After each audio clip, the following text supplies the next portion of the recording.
Hello student, kinematics का हमारा first lecture हमने अपलोड कर दिया था। काइनेमैटिक्स का जो फर्स्ट लेक्चर था उसमें हमने काइनेमैटिक्स के बारे में बताया था कि भाई काइनेमैटिक्स क्या होता है। काइनेमैटिक्स में हम सिर्फ मोशन के बारे में स्टडी करेंगे। दूसरा, काइनेमैटिक्स जब हमने बताया तो वहां पे हमने ट्रांसलेटरी मोशन के बारे में डिस्कशन किया। ट्रांसलेटरी मोशन हमने बताया कि भाई सेम डिस्टेंस ट्रेवल करेगा कोई भी ऑब्जेक्ट है, उसके जो पार्टिकल है, पार्टिकल्स क्या करेंगे, सेम डिस्टेंस ट्रेवल करेंगे सेम टाइम इंटरवल में। उसके बाद हमने ट्रांसलेटरी मोशन जो था उसके पार्ट्स के बारे में डिस्कस किया, रेक्टिलिनियर मोशन और ट्रांसलेटरी मोशन। आज हम डिस्कस करते हैं रेक्टिलिनियर मोशन के बारे में। तो रेक्टिलिनियर मोशन क्या होता है? रेक्टिलिनियर मोशन, अगर मोशन स्ट्रेट लाइन में है तो वो हमारा क्या होगा? रेक्टिलिनियर मोशन होगा, वन डायमेंशनल मोशन होगा। अब वन डायमेंशनल मोशन को एक्सप्लेन करने के लिए हमारे पास कुछ पैरामीटर्स होंगे। उन पैरामीटर्स को हम अच्छे से क्या करेंगे? एक्सप्लेन करेंगे। सबसे पहले हमारे पास आता है पोजीशन। सबसे पहले हमें एक्सप्लेन करना पड़ेगा यहाँ पे पोजीशन को, और उसके बाद पोजीशन वेक्टर को भी डिफाइन करेंगे। सेकंड जो हमारा पास आता है, सेकंड जो वो पैरामीटर, वो हमारे पास आता है डिस्प्लेसमेंट। क्या आता है? डिस्प्लेसमेंट। तो सेकंड पैरामीटर हमारा क्या रहेगा? डिस्प्लेसमेंट। फर्स्ट पैरामीटर आपका हो जाएगा पोजीशन, सेकंड हो जाएगा डिस्प्लेसमेंट, थर्ड हमारा रहेगा डिस्टेंस। थर्ड पे हमें क्या डिस्कस करना है? डिस्टेंस। फोर्थ पे हमें क्या डिस्कस करना है? वेलोसिटी। फिफ्थ पे हमें क्या डिस्कस करना है? स्पीड। और सिक्स्थ पे हमें क्या डिस्कस करना है? एक्सेलरेशन। तो वन डायमेंशनल मोशन में हमें पोजीशन बताना है, डिस्प्लेसमेंट पढ़ना है, डिस्टेंस पढ़ना है, वेलोसिटी पढ़ना है, स्पीड पढ़ना है और एक्सेलरेशन पढ़ना है। यहाँ पे हम वेलोसिटी के कुछ पार्ट होंगे, उन पार्ट्स के बारे में भी डिस्कस करेंगे। स्पीड्स के भी कुछ पार्ट्स होंगे, उन पार्ट्स के बारे में डिस्कस करेंगे। वेलोसिटी, हमारे टाइप्स ऑफ वेलोसिटी, वेलोसिटी के 4 या 3 टाइप्स की जो भी होगी, एवरेज वेलोसिटी हो गई, इंस्टेंटेनियस वेलोसिटी हो गई, वैसे ही इंस्टेंटेनियस स्पीड, एवरेज स्पीड के बारे में डिस्कस करेंगे। ऐसे ही हम जो अपना एक्सेलरेशन होगा इसके बारे में डिस्कस करेंगे।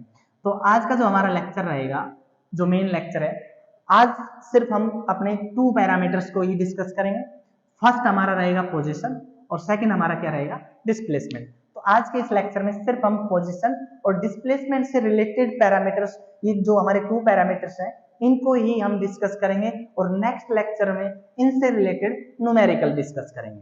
तो आज का हमारा लेक्चर स्टार्ट करते हैं। सबसे पहले हम डिस्कस करेंगे पोजीशन। पोजीशन क्या होती है? तो सबसे पहले पोजीशन के बारे में डिस्कस करेंगे। पोजीशन,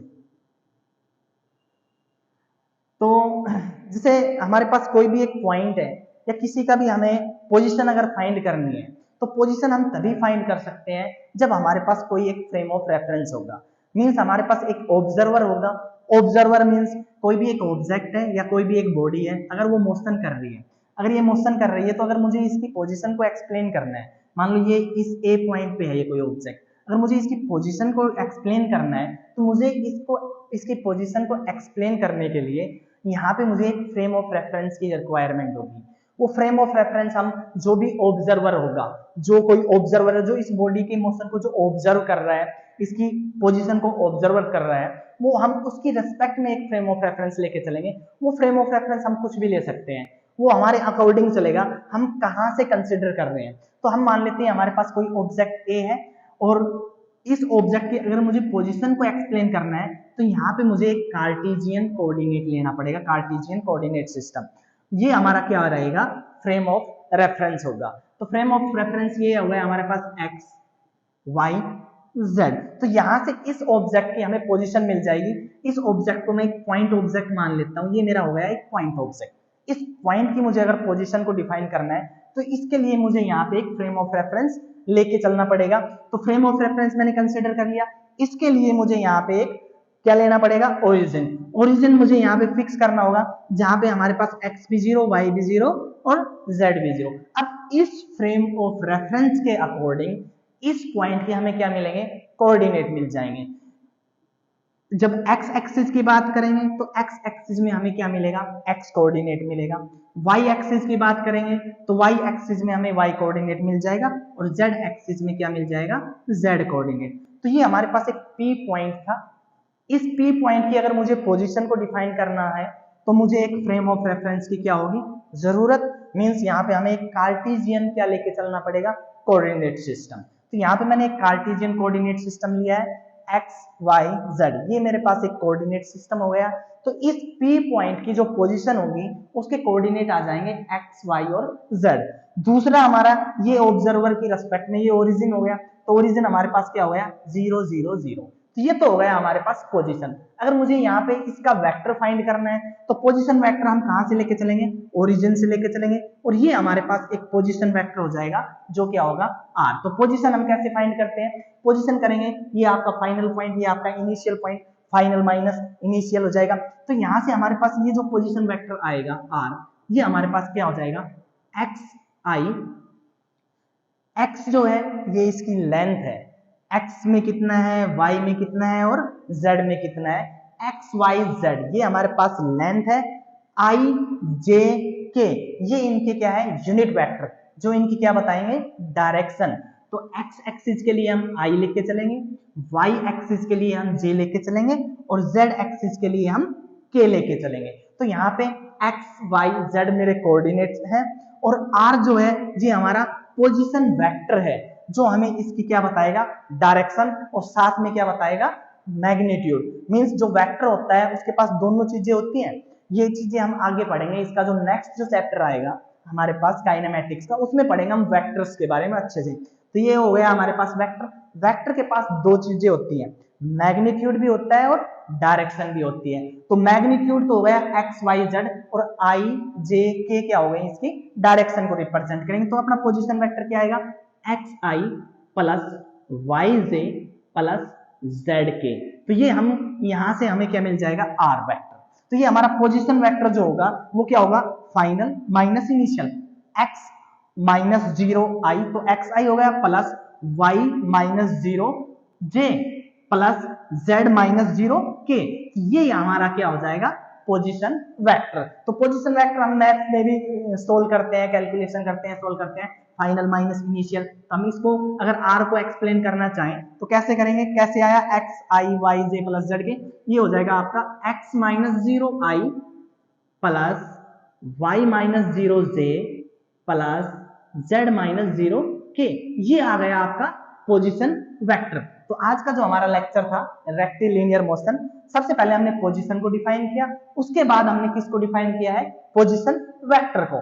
पोजीशन वेक्टर हमें क्या बताएगा मैग्नीट्यूड भी बता रहा है, साथ ये एक्स वाई जेड तो मैग्नीट्यूड हो गए, आई जे के क्या हो गए डायरेक्शन। डायरेक्शन काम कौन करता है यूनिट वेक्टर। तो हमारा फर्स्ट पैरामीटर यहाँ पे क्या हो जाता है कंप्लीट। अब बात करते हैं हम सेकंड पैरामीटर। सेकंड जो पैरामीटर है मोस्ट इंपॉर्टेंट है और वेरी इंटरेस्टिंग है। सेकंड पैरामीटर है हमारे पास डिस्प्लेसमेंट। सेकंड पैरामीटर है हमारे पास डिस्प्लेसमेंट, मोस्ट इंपॉर्टेंट है। एक्चुअल में डिस्प्लेसमेंट होता क्या है, एक्चुअल में डिस्प्लेसमेंट होता है चेंज इन पोजीशन। पोजीशन में जो चेंज होता है वही हमारे पास क्या होता है डिस्प्लेसमेंट। इसको हम डेल्टा से भी लिख देते हैं, डेल्टा, इसका मतलब भी क्या है चेंज। तो चेंज इन पोजीशन को हम कैसे लिखेंगे, हमें तो पोजीशन चेंज करना है, पोजीशन हमने क्या लेके चलेंगे आर, पोजीशन वेक्टर क्या था आर, तो इसमें चेंज क्या आएगा डेल्टा आर। तो इसको हम कैसे लिखेंगे, ये हो जाएगा आपका फाइनल वेक्टर माइनस में क्या हो जाएगा इनिशियल वेक्टर। तो अब हम इसको डायग्राम के हेल्प से अच्छे से एक्सप्लेन करते हैं। ये हम एक कार्टेशियन कोऑर्डिनेट ले लेते हैं, अपना कार्टेशियन प्लेन ले लिया, प्लेन तो होता है 2D में, ये हो गया एक्स वाई, ये अपना एक्स वाई प्लेन है। और स्पेस की जब हम बात करेंगे 3 डायमेंशन की तो जेड लेके चलेंगे। तो यहाँ पे हम मान लेते हैं अपना एक पॉइंट है P, और इस P पॉइंट का जो पोजीशन वेक्टर है वो मेरे पास क्या है R1, ठीक है। तो ये हो गया पोजीशन वेक्टर अपने पास R1, ठीक है।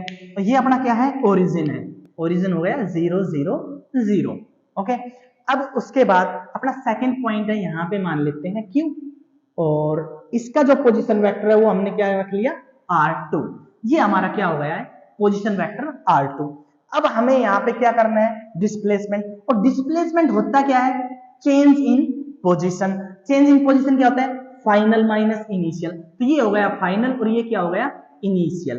तो ये हमारे पास क्या आ गया चेंज इन पोजीशन। इसको हम किससे लिखते हैं? डेल्टा आर से। यही हमारा क्या होता है? डिस्प्लेसमेंट। और हमारी बुक्स में क्या होती है डेफिनेशन?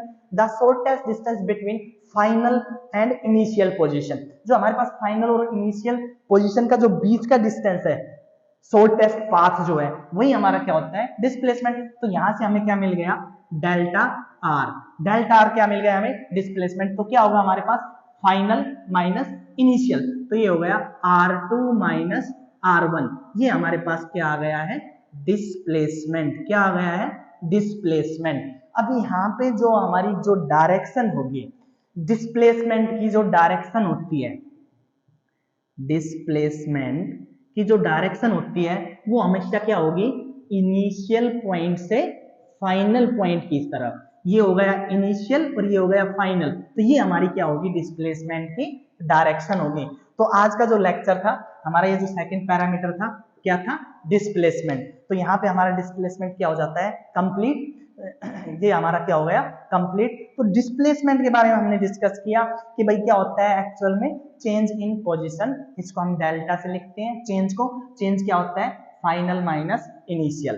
तो डेल्टा आर ये हमारा क्या हो गया? Displacement. Delta R R2 minus R1 ये आ गया हमारे पास डिस्प्लेसमेंट। और इसकी जो डायरेक्शन होगी वो क्या होगी? इनिशियल से फाइनल की तरफ। इनिशियल से फाइनल की तरफ। ठीक है। तो यहाँ पे हमारा लेक्चर क्या होता है? कंप्लीट। अब एक छोटा सा सिंपल सा एक मैं तो आप लोगों से एक न्यूमेरिकल पूछता हूँ पोजीशन से रिलेटेड, और एक सिंपल सा हम डिस्प्लेसमेंट से रिलेटेड डिस्कस कर लेते हैं। तो सबसे पहले हम पोजीशन से रिलेटेड कर लेते हैं। मान लो हमारे पास ये x है, ये y है और ये z है। यहाँ पे कोई p पॉइंट है और इस p पॉइंट के कोऑर्डिनेट है 4 3 2। तो हमें यहाँ पे ना पोजीशन वेक्टर बताना है। तो 4 3 2, तो पोजीशन वेक्टर क्या होता है अपने पास? xi plus yj plus zk। तो इसको कैसे एक्सप्लेन करें? x अपने पास हो गया है 4i प्लस y अपने पास हो गया है 3j प्लस z अपने पास क्या हो गया है? 2। तो क्या हो गया? 2k। तो ये हमारे पास क्या आ गया? Position vector. तो जब भी हमें पोजीशन वेक्टर एक्सप्लेन करना हो तो हम उसको किसकी फॉर्म में लिखेंगे? xi plus yj plus zk। तो ये हो गया 4i plus 3j plus 2k। तो ये हमारा पोजीशन से रिलेटेड न्यूमेरिकल हो गया। नेक्स्ट जो वीडियो होगा उसमें हम सबसे पहले डिस्प्लेसमेंट से रिलेटेड जितने भी न्यूमेरिकल होंगे, पहले डिस्प्लेसमेंट से रिलेटेड न्यूमेरिकल डिस्कस करेंगे। ठीक है। उसके बाद डिस्टेंस को डिस्कस करेंगे। तो डिस्प्लेसमेंट तो अच्छे से समझ में आ गया होगा कि भाई जो शॉर्टेस्ट पाथ होता है फाइनल और इनिशियल के बीच का, शॉर्टेस्ट पाथ, वही हमारा क्या होता है? डिस्प्लेसमेंट। दूसरा change in position, final minus initial, वो भी हमारा क्या होता है? डिस्प्लेसमेंट। तो नेक्स्ट वीडियो में हम मिलते हैं आपको डिस्प्लेसमेंट से रिलेटेड न्यूमेरिकल्स के साथ। और हमारी वीडियो को ज़्यादा से ज़्यादा शेयर करें और जितना हो सके बच्चों की हेल्प करें। और बहुत जल्द हम आपके लिए एक सीरीज लेके आएंगे काइनेमैटिक्स का, जिसमें जितने भी IIT JEE नीट के न्यूमेरिकल होंगे हम आपको प्रोवाइड कराएंगे। तो थैंक यू।